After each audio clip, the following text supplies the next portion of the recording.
بسم اللہ الرحمن الرحیم وبہ نستعین الحمد للہ رب العالمین والصلاة والسلام علی سید المرسلین وعلی آلہ وصحبہ اجمعین ومن تبعہم بإحسان الی یوم الدین اعوذ باللہ من الشیطان الرجیم بسم اللہ الرحمن الرحیم الا ان اولیاء اللہ لا خوف علیہم ولا هم یحزنون الذین آمنوا وکانوا یتقون۔ محترم حاضرین، پچھلے درس میں ہماری گفتگو اس موضوع سے متعلق ادھوری تھی جو شیخ محمد بن عبد الوہاب رحمہ اللہ نے اس بابت بیان کیا کہ مشرکین اولین موجودہ دور کے مشرکین سے بعض معاملات میں شرک کے اعتبار سے ہلکے اور بہتر تھے۔ آج کے دور کے شیخ محمد بن عبد الوہاب کا دور ہو یا آج کے دور کے وہ مشرک جو لا الہ الا اللہ پڑھ رہے ہیں، بظاہر مسلمان اپنے آپ کو کہہ رہے ہیں، وہ اپنے اولیاء، بزرگوں، مشائخ کو جس طریقے سے مانتے ہیں، انہیں جن خصوصیات اور صفات سے متصف کرتے ہیں اللہ رب العالمین کی، وہ مشرکین مکہ کے یہاں بھی نہیں پایا جاتا۔ دو وجوہات بیان کی تھی کہ دو پہلوؤں سے موجودہ دور کے مشرک شرک میں پچھلے دور کے مشرکین سے زیادہ بھیانک اور خطرناک مرحلے میں ہیں۔ ان دوسری وجہ میں دونوں وجوہ کو بیان کرنے کے بعد دوسری وجہ جو بیان کی، اس میں ضمناً یہ کہا تھا کہ ہمارے اس زمانے کے جو مشرکین تھے وہ یا تو صالحین کو اللہ اور اپنے درمیان وسیلہ بنا کر پوچھتے تھے، وہ ملائکہ ہوں، انبیاء ہوں، یا اللہ کے نیک بندے جن کو اولیاء کہا جائے، یا پھر مخلوقات میں سے وہ جمادات اور مظاہر قدرت جو اللہ کی نافرمانی نہیں کرتی، جن کے یہاں گناہ کا سوال ہی نہیں پیدا ہوتا، درخت ہے، پتھر ہے، سورج، چاند، ستارے، یہ اللہ رب العالمین کی وہ مخلوقات ہیں کہ یہ مکلف نہیں ہیں۔ اللہ نے انہیں جن قانون اور جس قاعدے پر، جس بنیاد پر کے لیے پیدا کیا، وہ اپنے مقصد وجود پہ رواں دواں ہیں، اللہ کی فرما برداری کر رہے ہیں، ان سے گناہ کا سوال ہی پیدا نہیں ہوتا۔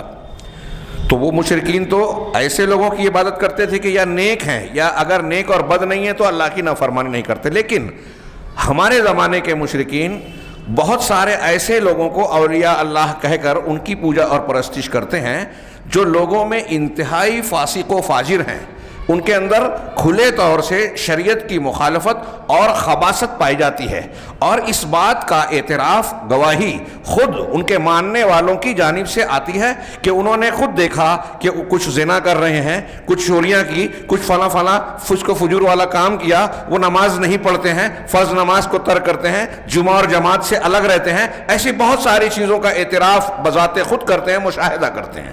چنانچہ اس ضمن میں شیخ محمد بن عبد الوہاب رحمہ اللہ نے جو باتیں کہی تھی اس کی شرح کرتے ہوئے ہم نے ادھوری بات پڑھی تھی۔ شیخ زید بن ہادی المدخلی رحمہ اللہ نے فرمایا تھا کہ یہ لوگ اپنے ایسے لوگوں کے بارے میں جن کو یہ بزرگ کہتے ہیں، حالانکہ وہ فاسق و فاجر ہیں۔ میں نے پہلے وضاحت کی تھی کہ جو نیک صالح ہیں ان کی بات نہیں، یہ ان کی بات ہو رہی ہے جن کا کچھ عطا پتہ نہیں، جن کی شخصیت کے بارے میں کوئی تفصیلی معلومات ہمارے سامنے نہیں ہیں۔ وہ دنیا دار تھے، وہ ایسے لوگ تھے جو اہل علم اور اہل عمل لوگوں میں شمار ہی نہیں کیے جا سکتے تھے، اور کھلے طور سے فسق و فجور کا ارتکاب کیا کرتے تھے، ان کی بات کر رہے ہیں۔ ایسے لوگوں کو جب ولایت کا، امامت کا، مشیخت کا درجہ ان لوگوں نے دیا، اور اتنا ہی نہیں کہ ان کو یہ درجات دیے بلکہ اللہ رب العالمین کی خصوصیات ان کے اندر مان لی کہ وہ غیب جانتے ہیں، کائنات میں تصرفات کرتے ہیں، وہ مختلف کائنات کی تدبیرات کے معاملات پر اثر انداز ہوتے ہیں۔ اتنا ہی نہیں، اپنے طور سے جنت اور جہنم تقسیم کر لیتے ہیں، اپنے مریدین کے لیے یہ گارنٹی اور ضمانت دیتے ہیں کہ ان کو کھینچ کھانچ کے جنت میں لے کے چلے جائیں گے۔ اس طرح کے دعوے کرتے ہیں۔ چنانچہ ان کا ذکر کرتے ہوئے شیخ نے بتایا کہ یہ جو دعویٰ کرتے ہیں، حالانکہ یہ لوگ انتہائی خبیث، انتہائی فاسق اور فاجر ہوتے ہیں۔ آگے کہا، اسی لیے شیخ رحمہ اللہ نے، حضرت زید بن ہادی کہہ رہے ہیں کہ شیخ محمد بن عبد الوہاب نے کہا، یہاں کہا کہ وَأَهْلُ زَمَانِنَا يَدْعُونَ مَعَ اللَّهِ أُنَاسًا مِنْ أَفْسَقِ النَّاسِ، کہ ہمارے زمانے کے کچھ لوگ، یہ مشرکین ایسے ہیں کہ ایسے لوگوں کو پکارتے ہیں، ان کی عبادت کرتے ہیں۔ یدعون کا ترجمہ دعا بھی کر سکتے ہیں، اور دعائے عبادت، دعائے مسئلہ کی جو تقسیم کی جاتی ہے، یا دعا کا ایک معنی عبادت عمومی ہوتا ہے، اس تناظر میں اس کا ترجمہ ہم عبادت بھی کر سکتے ہیں۔ تو ایسے لوگوں کی عبادت کرتے ہیں، ان کو پکارتے ہیں کہ جو لوگوں میں انتہائی فاسق فاجر اور شریعت کے مخالفت کرنے والے ہیں، جیسے آگے انہوں نے کچھ نام لیے شیخ محمد بن عبد الوہاب نے، کمن یدعو احمد البدوی، جیسے وہ شخص جو پکارتا ہے احمد بدوی کو، وَيَدْعُونَ أَصْنَافًا مِّمَّن تَمَرَّغُوا فِي التَّصَوُّفِ، اور کچھ ایسی قسم کے لوگوں کو پکارتے ہیں، ان کی عبادت کرتے ہیں واسطہ وسیلہ مان کر اور دوسرے بہت سارے دعوے کر کے ان کی عبادت کرتے ہیں جو تصوف میں اٹے ہوئے ہیں، یتمرغون، لت پت ہیں، آلودہ ہیں، اس سے چپکے ہوئے ہیں، جو بھی ترجمہ کریں کہ وہ تمرغوا فی التصوف، تصوف سے لپٹے ہیں، اس کی گندگی سے، ہم تو گندگی ہی کہیں گے، تو تصوف کی گندگی سے لت پت ہیں، آلودہ ہیں، جیسے مثل الشاذلی، جیسے شاذلی، میرغنی، دسوقی اور ان کے علاوہ وغیر ہؤلاء، اور ان کے علاوہ اور بھی بہت سارے لوگ، ممن بعضهم علماء عن حالهم بانهم من افسق الناس، جن میں سے بعض لوگوں کے بارے میں یہ قطعی طور سے معلوم ہے کہ یہ لوگوں میں انتہائی فاسق و فاجر اور شریعت کی مخالفت کرنے والے ہیں، وبعضهم مجهولون لا يدرى عن حالهم، اور بعض ایسے ہیں کہ مجہول ہیں، ان کے بارے میں، ان کی حالت اور کیفیت کے بارے میں کوئی تفصیل معلوم نہیں ہے، والذین یدعونہم، اور جو لوگ ان کو پکارتے ہیں، ان کی عبادت کرتے ہیں، ہم الذین یزینون لہم الفجور من الزنا والسرقہ وترک الصلاۃ وغیر ذلک، کہ وہی لوگ یہ دعویٰ کرتے ہیں کہ ان کے لیے زنا کو، چوری کو اور ترک صلاۃ کو مزین کر کے، یہ ان کی کرامت اور ان کے اعلیٰ درجے کی نشانی بتاتے ہیں کہ زنا کر لیا، چوری کر لی، نماز ترک کرتے تھے، جمعہ نہیں پڑھتے تھے، اور ایسی اور بہت ساری چیزیں۔ یہ جو پیراگراف پڑھا ہم نے، اس میں شیخ محمد بن عبد الوہاب نے بطور مثال 4 نام بیان کیے۔ ایک احمد البدوی، یہاں شیخ نے خود حاشیے میں ذکر کیا، ان کا تعارف کیا، میں چاہتا ہوں کہ یہ تھوڑا تعارف آ جائے سامنے، لہذا ہم حاشیے کا جو کی تشریح ہے اس کا تذکرہ سرسری طور سے کریں گے۔ وہ کہہ رہے ہیں کہ یہ احمد البدوی کون ہے؟ احمد بن علی ابن ابراہیم البدوی، یہ مغرب، افریقی ملک مغرب میں کے شہر فاس میں پیدا ہوا، اور پھر مصر کی سرزمین طنطا، جس کی طرف نسبت کر کے طنطاوی کہتے ہیں، مصر میں ایک جگہ ہے طنطا، تو سے دونوں جگہ تو، طنطا کے بستی میں منتقل ہو گیا، اور وہیں 675 ہجری میں اس کی وفات ہوئی۔ غور کیجئے آپ، یہ سنوات دیکھیے گا، 675 میں وفات ہوئی۔ یہ صوفی ہے، صوفی تھے، اور ان کی قبر جو ہے اس کی اتنی مشہور ہے کہ خاص طور سے ان کی ولادت کے دن لوگ سفر کر کے ان کے یہاں جاتے ہیں، جیسے ہمارے یہاں ہندوستان میں بہت ساری قبروں کے عرس لگتا ہے سالانہ، ان کی ویت اور وفات کے دن۔ یہ عرس کا نام بھی بڑا عجیب و غریب، دلچسپ ہے اور شریعت کا مذاق ہے۔ عرس کو عرس کیوں کہتے ہیں؟ عرس کے معنی ہوتا ہے شادی، عروس دلہا یا دلہن کو کہتے ہیں۔ یہاں طلبہ بھی موجود ہیں، شاید یہ جانتے ہیں آپ لوگ کہ جو عرس لگتا ہے کیوں عرس کہتے ہیں اسے عرس کہنے کی وجہ یہ بیان کی جاتی ہے، وجہ تسمیہ یہ ہے، یہ کہتے ہیں کہ جب کوئی نیک انسان، حدیثوں میں ہے نا، نیک انسان کی وفات ہوتی ہے اور وہ دفن کیا جاتا ہے، تو منکر نکیر جو 2 فرشتے آتے ہیں، 3 سوال کرتے ہیں، من ربک ما دینک وماذا تقول فی الرجل الذی بعث الیکم، مختلف الفاظ ہیں، یہ 3 سوال کیے جاتے ہیں، تو وہ صحیح جواب دیتا ہے، نیک اور صالح انسان، مومن آدمی، تو اب فرشتے اس سے سوال و جواب کر کے، جو روایتوں میں ہے کہ اس کو جنت کا مقام، جہنم میں جس سے اللہ نے بچایا وہ بتائی جاتی ہے، اس کے بعد اس سے کہتے ہیں نم کنومۃ العروس، دلہن کی طرح سو جاؤ جیسے دلہن سوتی ہے۔ دلہن جب بھی سوتی ہے تو اس کے لیے حجلہ عروسی، دلہن کا جو بستر ہوتا ہے سجایا جاتا ہے، سنوارا جاتا ہے، اور آرام دہ بستر متعین کیا جاتا ہے، اس کو سکون سے سونے کا انتظام کیا جاتا ہے، تو ویسے تم سو جاؤ۔ یہ نیک صالح آدمی کے تعلق سے حدیث میں ہے۔ تو یہ جو ولایت کا دعویٰ کرتے ہیں بزرگوں کے تعلق سے، تو کہتے ہیں کہ جس دن ان کی موت ہوئی اس دن ان کو فرشتوں نے کہا کہ دلہن کی طرح سو جاؤ، تو گویا اس دن ان کی شادی ہوئی ہے، تو یہ ان کے عرس کا دن ہے، یعنی شادی کا دن ہے۔ یہ ہے وجہ تسمیہ۔ بہرحال یہاں بھی شیخ احمد بدوی کے تعلق سے بتا رہے ہیں کہ مصر میں ان کی وفات کے دن جو ہے برسی والا یا وفات والا دن جو ہے وہ وہاں عرس لگتا ہے، ہاں۔ اور پھر کہہ رہے ہیں وَيُرْتَقَبُ عِنْدَ ذَرِيحِهِ مِنْ أَنْوَاعِ الشِّرْكِ، اور ان کی قبر کے پاس شرک کی مختلف قسموں کا ارتکاب کیا جاتا ہے، اور ایسے منکرات کا ارتکاب ہوتا ہے جس کا اللہ ہی صحیح طور سے علم رکھتا ہے، مَاللَّهُ بِهِ علیم کہا آگے۔ یہ شیخ نے مختلف کتابوں کا حوالہ دیا ہے، میں سمجھتا ہوں اس کی یہاں بیان کرنے کی ضرورت نہیں ہے۔ میں یہاں عرض یہ کرنا چاہتا ہوں کہ ایک بات دیکھیے کہ قبروں پر زیارت کے لیے لوگ جاتے ہیں اور وہاں عرس لگتا ہے، پہلے یہ خود ایک عقیدے اور توحید کے اندر خلل ہے، اس کی مخالفت ہے۔ پھر سفر کر کے جانا، اللہ کے رسول صلی اللہ علیہ وسلم کی فرمان ہے لا تشد الرحال الا الى ثلاثه مساجد، کہ 3 مسجدوں کے علاوہ کسی اور کی طرف شد رحال نہیں کیا جائے گا، سفر نہیں کجاوا نہیں کسا جائے گا، مطلب سفر نہیں کیا جائے گا۔ مسجد حرام، مسجد نبوی اور مسجد اقصی۔ اب یہاں جب آپ برائلہ بریلویوں کو کہیں گے تو وہ استدلال کرتے ہیں کہ جہاد کا سفر، طلب علم کا سفر، اس کی بھی تو فضیلت ہے، اور پھر مغالطہ دے کے گویا اللہ کے رسول صلی اللہ علیہ وسلم کی اس حدیث کو رد کریں گے۔ اللہ کے رسول کی محبت بھی کرتے ہیں اور آپ کا رد بھی کرتے ہیں، محبت کا دعویٰ ہے۔ ہاں، اللہ کے نبی صلی اللہ علیہ وسلم کی اس حدیث کا مطلب کیا ہے کہ کسی مسجد میں جا کر سفر کر کے ہم اگر عبادت کرتے ہیں تو دوسری مسجدوں کے مقابلے میں اجر و ثواب بڑھ جائے گا۔ زیادتی اجر و ثواب کی نیت سے اگر کوئی مسجدوں کا سفر کرے کسی مقام کا، یہ صرف ان 3 مسجدوں کے لیے خاص ہے۔ باقی جو دوسرے اسفار ہیں، سفر طلب علم، سفر جہاد، ان کی اپنی فضیلت اور اسباب ہے، یہ بات دماغ میں رکھیں۔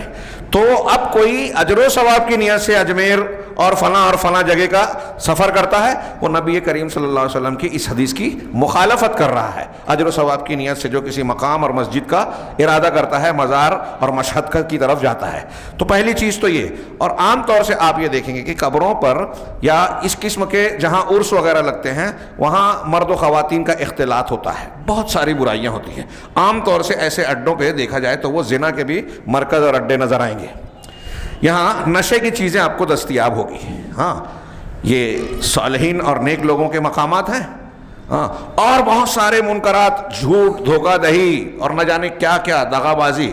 اور مساجد میں جو لوگ اکٹھا نہیں ہوتے، اللہ تعالیٰ کے دربار میں حاضری نہیں دیتے، ایسے بدقماش لوگ جو حرام خوری کرتے ہیں، زنا، بدکاری، بدعت، خرافات، غنڈہ گردی اور بہت ساری ایسے عرس اور میلے ٹھیلوں میں آپ کو ان کی بھیڑ نظر آئے گی، صالحین کی، علماء کی اور اہل تقویٰ کی آپ کو تعداد وہاں نظر نہیں آئے گی۔ یہ ایسے کچھ لوگ جاتے ہوں گے تو واللہ عالم جو بظاہر متقی پرہیزگار ہیں، نیک لوگ نہیں جائیں گے۔ تو خیر، یہ ایک چیز میں نے بتائی احمد البدوی کے تعلق سے۔ شیخ احمد شاکر کہتے ہیں، شیخ احمد شاکر، میں اصل میں یہ بیان کرنا چاہ رہا ہوں جو اسی کے تناظر میں شیخ نے حاشیے میں ذکر کیا، بہت بڑے مصر کے سلفی عالم گزرے ہیں احمد شاکر، حدیث کی تخریجات اور تحقیقات کے سلسلے میں معروف ہیں۔ تو انہوں نے کہا کہ اس مناسبت سے، شیخ احمد شاکر سوال کر رہے ہیں کہ اس مناسبت سے ہم چاہتے ہیں کہ مورخین جو سید بدوی کی تاریخ کا علم رکھتے ہیں ان سے ہم سوال کریں۔ احمد شاکر کہہ رہے ہیں کہ سید بدوی، احمد البدوی، جن کا عرس لگتا ہے، بڑے مشہور شخصیت ہے، ان کی طرف لوگ رجوع کرتے ہیں، بہت بڑا بزرگ مانتے ہیں، تو ان کے بارے میں تاریخ داں لوگوں سے ہم کچھ سوال کرنا چاہتے ہیں۔ الذی یقول بعضهم بوجودہ، وہ شخصیت ہے یہ احمد البدوی کہ بعض مورخین ان کے موجود ہونے کا کے قائل ہیں اور بعض ان کے انکار کا کے قائل ہیں، اس کے وجود کا انکار کرتے ہیں۔ اوعانی بہذا، شیخ آگے کہتے ہیں کہ اس سے میری مراد یہ ہے کہ حل وجد شخص حقیقی بہذا الاسم هو المدفون فی طنطا والذی نسب الیہ المسجد، کہ کیا کوئی ایسا حقیقی شخص پایا جاتا تھا، کوئی ایسے شخص کا وجود تھا جو اس نام سے طنطا کے شہر میں دفن کیا گیا ہے، مدفون ہے، اور اس کی طرف مسجد کو نسبت دی گئی ہے، ان کے نام سے وہاں ایک مسجد ہے ان کی قبروں پہ۔ کہہ رہے ہیں لأن الذین کتبوا فی ترجمۃ حیاتہ، اس لیے کہ جن لوگوں نے سید احمد البدوی کی شخصیت اور سوانح کے بارے میں کچھ لکھا ہے وہ لوگ متاخرین میں سے ہے، اور وہ یہ دعویٰ کرتے ہیں، گمان کرتے ہیں کہ شیخ احمد البدوی کی وفات جو ہے وہ 7ویں صدی ہجری کے منتصف نصف میں ہوئی ہے۔ 7ویں صدی کے نصف میں، یعنی 600 سے 750 کے بیچ میں. اوپر ہم نے پڑھا کہ ان کی وفات کی تاریخ نکلی 675، اور یہاں شیخ کہہ رہے ہیں کہ وہ لوگ دعویٰ کرتے ہیں کہ 600 سے 650 کے درمیان ان کی وفات ہوئی. لأنی، اس لیے کہہ رہے ہیں کہ لأنی لم اجد من ذکرہ من المؤرخین السابقین الذی یوثق بنقلہم. شیخ احمد شاکر کہہ رہے ہیں کہ میں نے سابق مورخین میں سے کسی کو نہیں جانا جو احمد البدوی کے بارے میں کوئی اس طرح کی تفصیلات نقل کرتا ہو یا ان کی شخصیت پر روشنی ڈالتا ہو.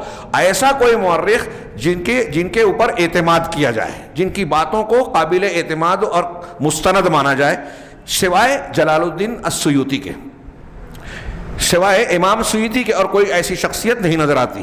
تو امام سیوطی، حافظ امام سیوطی بھی وہ شخص ہیں کہ وہ رجال اواخر القرن الثامن، جو کہ 8ویں صدی کے آخری حصے کے شخصیات میں سے ہیں.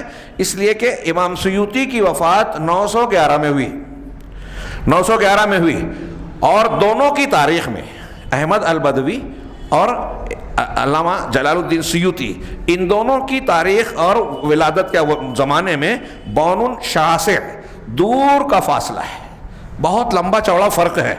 ولم یذکر السیوطی عما تلقى خبر تاریخہ، اور امام سیوطی نے یہ بیان نہیں کیا کہ انہوں نے احمد البدوی کی تاریخ کو کس سے لیا.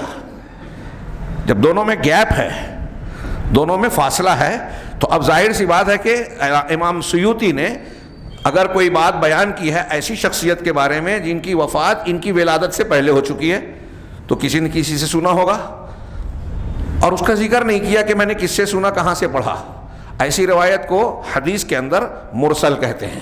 حضرت عمر فاروق رضی اللہ تعالیٰ عنہ کی وفات مثال کے طور پہ 23 ہجری میں ہو گئی، اور 20 رکعت تراویح جو ان سے روایت نقل کرتا ہے وہ یزید ابن رومان یا ہارون کیا نام ہے، وہ 25 ہجری میں پیدا ہوا، 23 ہجری میں وفات پائی حضرت عمر فاروق رضی اللہ تعالیٰ عنہ، اور 25 ہجری میں وفات سے 2 سال بعد یا 1 سال بعد جو پیدا ہوا وہ شخص روایت کر رہا ہے، تو بیچ میں انقطاع تو ہوئے گا. اسی کو مرسل ایک طریقے سے کہتے ہیں والقاعدۃ صحیحہ. احمد شاکر کی یہ عبارت ہے یہ کہ علماء نقل اور ان کے جو پیشوا ہیں یعنی حفاظ حدیث، ان کے یہاں صحیح قاعدہ یہ ہے، صحیح قاعدہ کہ ان المرسل لا تقوم به حجہ، کہ مرسل روایت نبی صلی اللہ علیہ وسلم کے اور تابعی کے بیچ میں صحابی اگر کٹائے تو اصطلاح حدیث میں اس کو مرسل کہتے ہیں. باقی کوئی دوسروں میں ہوتا ہے تو کہیں انقطاع، ڈبل ہو تو معضل، الگ الگ اصطلاحات ہیں، لیکن یہ لفظ ارسال کا استعمال کر رہے ہیں یہاں، تو اسے مرسل کہتے ہیں. اور صحیح قاعدہ یہ ہے کہ مرسل حجت نہیں ہوتی ہے. مرسل حجت ہونے کے لیے جو تحقیقی بات ہے، اس میں اختلاف ہے، لیکن تحقیقی اور راجع بات یہ کہ وہ حجت نہیں ہے الا یہ کہ اس کی تائید کسی روایت سے ہو، اس کی کچھ شرائط ہیں. تو کہا مرسل حجت نہیں ہوتی. وَهُوَ مَا يَرْوِيهِ شَخْصٌ عَمَّن لَمْ يُدْرِكْهُ، اور یہ روایت وہ ہے کہ کسی شخص نے ایسی روایت نقل کی ہو جس کو اس نے پایا نہیں، جس کا ادراک نہیں ہوا. میں ایک بات ایسی شخصیت کی طرف سے نقل کر رہا ہوں جس سے میں ملا نہیں ہوں. وَلَمْ يَتَلَقَّى عنہ مباشرتاً، اور نہ ہی براہ راست، ڈائریکٹلی، مباشرتاً براہ راست اس سے ملاقات کی ہو. کیوں؟ اس سے علم حاصل کیا ہو یا ملاقات کی ہو، اس لیے کہ اس میں واسطے کی جہالت ہے. اب ایک شخص ایسے آدمی سے اگر نقل کر رہا ہے جس سے ملا نہیں ہے، علم نہیں لیا، دیکھا نہیں ہے، ایک زمانے میں تھا ہی نہیں، تو اب وہ روایت کر رہا ہے، تو صحیح قاعدہ یہ ہے کہ بات مانی نہیں جائے گی. کیوں؟ اس لیے کہ بیچ میں کوئی واسطہ ہے. اب وہ واسطہ کیسا ہے؟ تو کہہ رہے ہیں کہ اس لیے کہ اس میں واسطے کی جہالت ہے، جو ذریعہ ہے بیچ میں جو کڑی چھوٹ رہی ہے وہ کڑی قابل اعتماد ہے یا نہیں یہ معلوم ہی نہیں ہے، مجہول ہے. چنانچہ فلعلہ غیر ثقہ، ہو سکتا ہے کہ وہ جو واسطہ یا کڑی بیچ میں چھوٹ رہی ہے وہ غیر ثقہ ہو، یعنی قابل اعتماد نہ ہو. وہذا امر معروف، اور یہ معروف بات ہے. ابھی میں نے آپ کو سمجھائی، آپ کی بھی سمجھ میں آئے گا انشاءاللہ. شیخ احمد شاکر کہتے ہیں کہ وَلَعَلَّ مَن يُجِيبُنَا عَنْ هَذَا السُّؤَالِ يَذْكُرُ مِنْ أَيْنَ نَقَلَ، ہو سکتا ہے کہ کوئی ایسا شخص ہو جو ہمارے اس سوال پر جواب دے کہ یہ جو ان کی تاریخ نقل کی گئی ہے وہ کہاں سے منقول کی گئی ہے یا کہاں سے نقل کیا ہے، اور وہ کتاب جس سے منقول ہے، اس طور پر کہ ہم معاملے کی تحقیق چاہتے ہیں کہ ثبوت ملے ہمیں. ہمارے سامنے ایسا کوئی ثقہ معاملہ ہے ہی نہیں. وَنَسْأَلُ اللَّهَ الْعَوْنَ وَالتَّوْفِيقَ، اور ہم اللہ سے مدد اور توفیق مانگتے ہیں۔ یہ ان کی کتاب المدخل المفصل یا مفصل جو بھی ہے، مفصل الی فقہ الامام احمد بن حنبل سے انہوں نے نقل کیا۔ آپ ملاحظہ فرمائیے کہ سید احمد بدوی کی شخصیت کو اتنا معروف، مصر میں ان کا بڑا چرچا ہوتا ہے، ہمارے یہاں بھی ان کا نام لیا جاتا ہے۔ ہاں، لوگ سفر کر کر کے ان کی قبر پر جاتے ہیں، عرس اور میلہ لگتا ہے، اس کے بارے میں بہت بڑے بڑے دعوے ہیں۔ ہاں، یہ میرے پاس ایک کتاب ہے، اس میں کچھ ہے، مثال کے طور پہ اس میں ایک جگہ یہ کہا گیا، شعرانی کہتے ہیں کہ یہ 40 دن تک بغیر کچھ کھائے پی رہے۔ ہاں، یہ ان کا روزہ، اللہ کے رسول صلی اللہ علیہ وسلم نے صحابہ کرام کو صوم وصال سے منع کیا تھا، بغیر سحر و افطار کے اگلا روزہ رکھنا منع کیا تھا۔ ہاں، اور صوم داؤدی کی اجازت آخری دی تھی حضرت عبداللہ بن عمرو بن زید سے، تفصیلات آپ جانتے ہیں۔ نبی کی سنت اور طریقہ تعلیم یہ ہے، اس کے برخلاف یہ 40 دن کسی کسی کے بارے میں منقول ہے کہ وہ 6 مہینے تک بغیر کچھ کھائے پیے گزار دیے، اور ایک کہ ہے کہ کئی سال تک روزانہ صرف ایک منقع کھاتے تھے، یہاں تک کہ ان کا پیٹ ان کی پیٹھ سے چپک گیا۔ ہاں، ایسی فضولیات، شریعت کی مخالفت، شرعی تعلیم کی مخالفت، نبی کی سنت کے مخالفت ان سے منقول کی جاتی ہے۔ یہ سب کچھ ان کا درجہ بڑھانے کے لیے بیان کیا جاتا ہے۔ یہ ایک احمد البدوی کا نام ہے، میں نے بہت اختصار کے ساتھ ان کا ذکر کیا، دوسرا حاشیے کے حوالے سے۔ دوسرا ہے شاذلی۔ شیخ محمد بن عبد الوہاب رحمہ اللہ نے کہا کہ جن لوگوں نے تصوف میں اپنے آپ کو ڈال دیا، عام طور سے لوگ ان سے جڑے ہوئے ہیں اور ان کو پکارتے ہیں، ان سے دعا کرتے ہیں، ان کے سلسلے سے وابستگی اختیار کرتے ہیں۔ یہ عالمی فتنہ ہے، عالمی۔ اگر آپ اس قسم کی باتوں کا رد کرتے ہیں، بیان کرتے ہیں، بہت سارے لوگوں کو بہت برا لگتا ہے۔ اس کے برا لگنے کی وجہ یہ نہیں ہے کہ وہ علم والے ہیں، ان کو سمجھتا ہے، یا وہ حق کے لیے ناراض ہو رہے ہیں، اس کی وجہ یہ ہے کہ وہ جاہل ہیں، ان کو حق معلوم نہیں ہے۔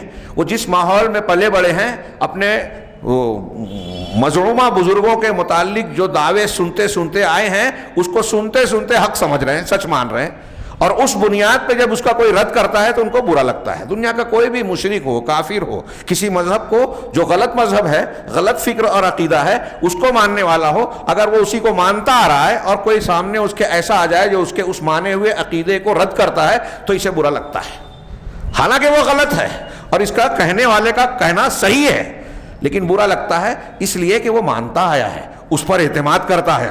اور اس کے برخلاف ایک نفسیات یہ ہوتی ہے کہ اگر کوئی چیز آپ مان رہے ہیں تو جو عالم یا مقرر اس کی تائید کرتا ہے اور اس کے مخالفین کا رد کرتا ہے تو آپ کو اچھا لگتا ہے۔ اب دیکھیے، عام طور سے جہلا اور عوام میں ایک مزاج ہے کہ ایسے مقررین علماء جو دوسروں کا رد کرتے ہیں، ہاں، ان کو بہت پسند کرتے ہیں عام آدمی، اور کہتے ہیں کہ شیخ نے، مولوی صاحب نے بہت شاندار تقریر کی۔ ایک بہت بڑا علم کا پہاڑ ان کے سامنے رکھ دیا جائے جو سنجیدہ، علمی، تعمیری، مثبت تقریر کرتا ہے، اس میں ان کو مزہ نہیں آتا، حالانکہ اس میں علم ہے، اس میں معرفت ہوتی ہے اور دنیا اور آخرت کے فائدے کے اسباب و سامان ہوتے ہیں، لیکن اہل علم کی باتیں، علمی باتیں عوام کو پسند نہیں آتی۔ اب اگر پسند کون سی بات آتی ہے؟ ہوا میں اڑنے والی، پانی پہ چلنے والی، کرامت کھیلنے والی، ایسی باتیں اچھی لگتی ہے۔ ایک تو یہ کہ جو عام طور سے ہوتی ہے اس سے ذرا ڈرے سے ہٹ کے ہو، ہاں، ایسی باتیں بیان کرے جو لوگ بیان نہیں کرتے، جہاں پرندہ پر نہ مارے، چرندہ چر نہ مارے اور درندہ در نہ مارے، ایسی نقطے بیان کرتے ہیں۔ اور دوسرا کہ میں جو مان رہا ہوں اس کی تائید ہو، یعنی عوام کی بات کر رہا ہوں، اس کی تائید ہو اور ہمارے جو مخالفین ہیں ان کا رد ہو، تو اس میں بڑا مزہ آتا ہے۔ تو اس نفسیات کی بنیاد پر کہتے رہے انہوں نے بہت شاندار تقریر کی۔ شاندار تقریر نہیں ہے، آپ کی تشفی کے لیے اس میں مسالہ اور سامان تھا، اس لیے آپ کو اچھی لگ رہی ہے۔ تو یہ ایک مزاج بنا ہوا ہے۔ تو میں یہ عرض کر رہا تھا کہ ایک لمبی دنیا ہے جو ان اہل تصوف بزرگان کو ولی اور نہ جانے کیا کیا درجہ اور مقام دے کر بیٹھ رکھی ہوئی ہے، اور آپ دیکھ رہے ہیں، میں بار بار ابھی تذکرہ کر رہا ہوں دروس میں، مشائخ کو، کام کرنے والوں کو، ان کے ذمہ داروں کو اس پر اگر برا لگتا ہو تو میں کہہ رہا ہوں اس پر غور کیجئے، بہت میرے نزدیک انتہائی اہم بات ہے۔ شرک کی دکانیں آپ کی اس رویے کی وجہ سے چل رہی ہیں اور ان میں گویا مندی نہیں آتی، وہ اس لیے کہ آپ بزرگ اللہ کی بجائے اللہ کی عظمت، توحید، اس کے اجلال کو بیان کرنے کی بجائے انبیاء کے طریقے پہ، بجائے اس کے نبی کے طریقے سے ہٹ کر آپ بزرگان دین کے قصیدہ خوانی کرتے رہتے ہو. ایسے واقعات، ایسی باتیں جو قرآن و حدیث کے خلاف ہے ان کے بارے میں جوڑ کر ان کے اندر وہ صفات اور خصوصیات بیان کرتے ہو جو اللہ کا خاصہ ہے. فلاں نے سورج واپس کر لیا، فلاں نے فلاں مردے کو زندہ کر دیا، وہ غیب کی باتیں جانتے تھے. یہ ابھی ہم نے شاذلی کا ذکر کیا.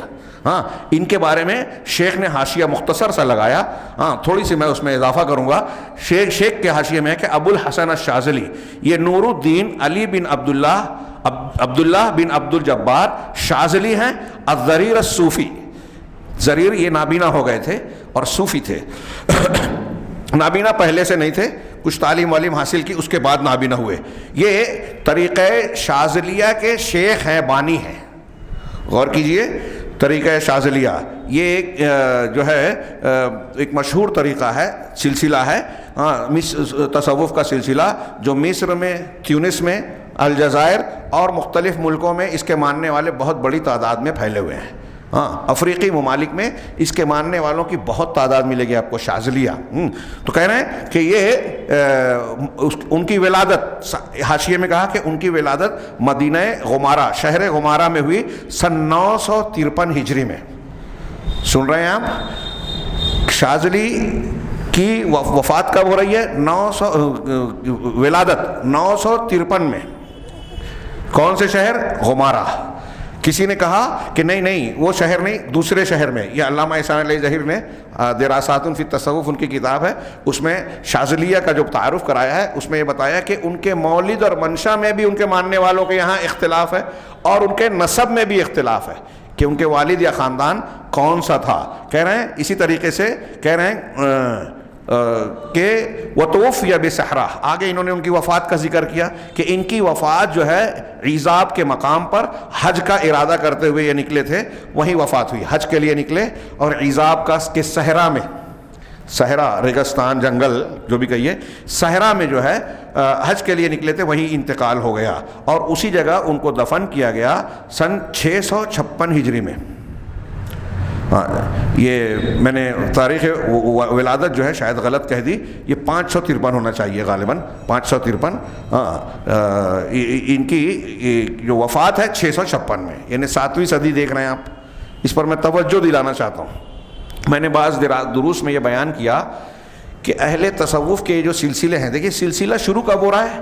ان کی وفات 656 میں ہو رہی ہے، 7ویں صدی کے نصف میں. اور یہ شاذلی فرقے کے بانی ہیں. قادری سلسلے کے بانی شیخ عبد القادر جیلانی کہلاتے ہیں. رفاعی سلسلے کے بانی احمد رفاعی کہلاتے ہیں. ہاں، آگے مرغینی، دسوقی اور ایسے اور بھی بہت سے ہیں. احمد التجانی اس اپنے سلسلہ تجانیہ کے بانی ہیں. ہاں، اسی طرح جو بھی اہل تصوف ہے ان کی بنا، اور آپ دیکھیں گے کہ زیادہ تر یہ آپ کو چھٹی اور 7ویں صدی کے ملیں گے. یہ تصوف کے سلسلے کی بنیاد اللہ کے رسول صلی اللہ علیہ وسلم کی وفات کے 500-600 سال کے بعد پڑ رہی ہے. بدعت ہے کہ سنت ہے؟